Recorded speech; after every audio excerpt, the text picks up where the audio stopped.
Mr Chair. The Honourable Dr Coleman. Mr Chair, well, I've listened to this debate with interest, and I must say, look, it's great to have this outbreak of bipartisanship between Labor and National on this. So I thank the Labor Party for the support of the bill. It would have been good to have universal support across the House. I'm not quite sure why New Zealand First are not supporting it. And the Greens, through their spokesperson Kevin Haig, seem to think this bill is about the removal of democracy. Well, it's not actually. It's about the big picture here.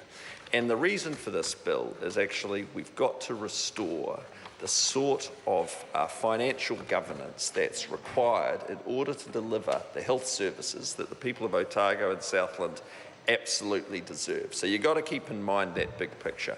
No Minister of Health removes a district health board lightly, and I see there's a couple of former Ministers of Health there, and they know exactly what I'm talking about. We took this decision after all options had been tried over many, many years. There were long-standing problems around the financial governance in Southern District Health Board. We had a Crown monitor there. We'd had them under intensive monitoring. There had been many, many discussions. And so it was with a great deal of reluctance that we finally took that step last June to remove the board and put a commissioner in place.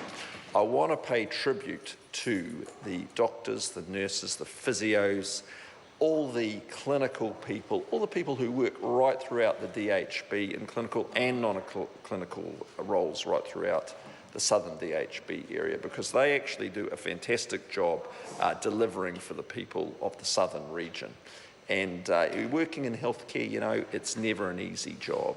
And the primary aim of everything we're doing in the health sector has to be to make sure that we're getting more and more access to more and more services for more and more of the public all the time. So that is why we need this extra time for the Commissioner to do her work. And I'd just like to commend Cathy Grant for the fantastic job she is doing down there. A very difficult role. She's ably supported by three really great commissioners, Graham Crombie, Richard Thompson, and some people have actually forgotten we've got a third Deputy Commissioner, Angela Pitchford. So you've got a very well-balanced team there.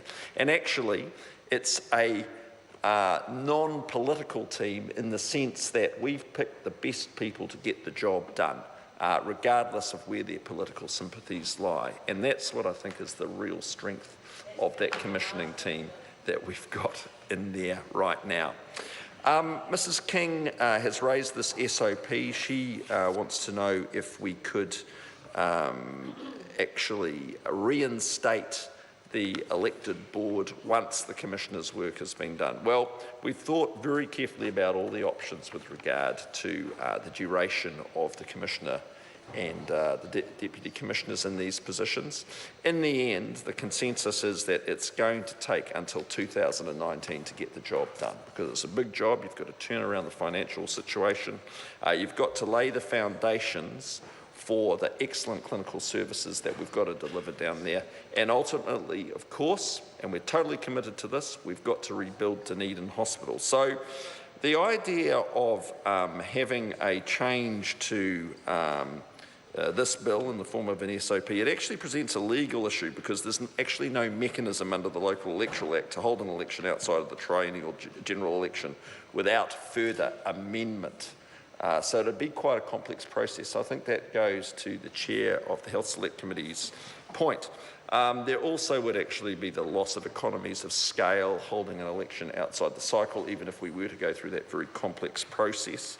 And you'd end up with two DHB elections in close proximity. So we're not going to be doing that. Then Ria Bond had her point. She wants to reinstate, as I understand it, elected members onto the board. And what she's asking for, actually, the use of Clause 16(1) of Schedule 2, actually only applies in the situation of newly created district health boards. So actually it wouldn't be legally possible under existing legislation in this case. So look, in summary, a very necessary piece of legislation.